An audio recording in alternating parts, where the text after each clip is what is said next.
Director of National Counterterrorism, Joe Kent, he just resigned today. He said he can't support your conflict with Iran. What's your reaction to that? And did you? Well, I read his statement. I always thought he was a nice guy, but I always thought he was weak on security, very weak on security. I didn't know him well, but I thought he seemed like a pretty nice guy. But when I read his statement, I realized that it's a good thing that he's out, because he said that Iran was not a threat. Iran was a threat. Every country realized what a threat Iran was. The question is whether or not they wanted to do something about it. And many people, many of the greatest military scholars are saying for years that presidents should have taken out Iran because they wanted a nuclear weapon. They probably would be, but we don't need help. You know, that war has been long prosecuted as far as I'm concerned. Didn't have to be there for Ukraine. You know, Biden chose to spend hundreds of billions of dollars. So they've been a threat for a long time, but they've really been a threat. If I didn't terminate Obama's horrible deal that he made, the Iran nuclear deal, you would have had a nuclear war 4 years ago. You would have had nuclear holocaust, and you would have had it again if we didn't bomb the site. So when somebody is working with us that says they didn't think Iran was a threat, we don't want those people, because, and there are some people, I guess I would say that, but they're not smart people or they're not savvy people. Iran was a tremendous threat. Hundreds of millions, people forget that. Does anybody remember? Right? You remember. Because the Iranian regime has told Sky News, if you put boots on the ground in Iran, it will be another Vietnam. Are you afraid of that? No, I'm really not afraid of anything. Obama sent that bus back to England. They didn't want it.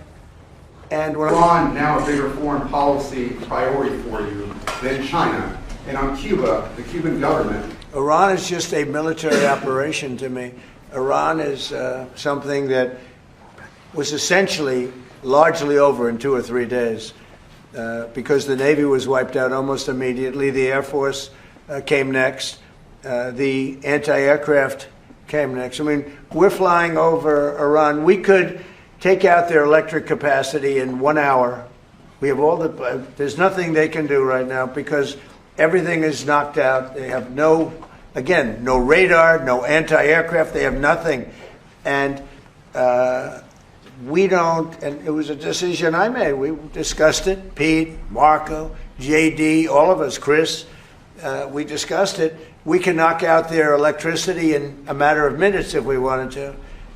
There's nothing they can do about it. We can knock out their oil in Carg Island. The only thing we didn't take down was their oil, because if we knock out, I call them the pipes, very complex.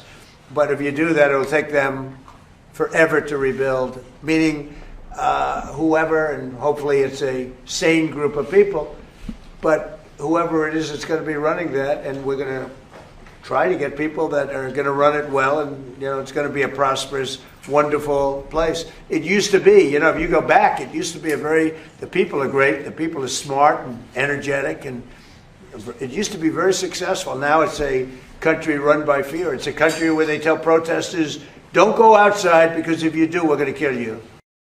Right. We've been peacekeepers all our lives, and we're the longest serving nation in terms of provision. But we're not ready to leave yet, but we'll be leaving in the near future. We'll be leaving in pretty much the very near future. But right now they've been decimated from every standpoint. And again, we've had great support from countries in the Middle East, great support, but we've had no support essentially no support from NATO. Telling you that we're going to try and have no windmills built in the United States during my... What about Irish president? The Irish president has said that your war against Iran is illegal. It's an attack on international law. Who said that? The Irish president. Look, he's lucky I exist. That's all I can say. Because if you're going to allow countries that are sick and demented, and they are demented, to have nuclear weapons, everybody in the whole world should be very thankful. And I'm disappointed in NATO, very disappointed. I'm disappointed in a couple of other countries too. When we hit them with the B-2 bombers, and we totally obliterated their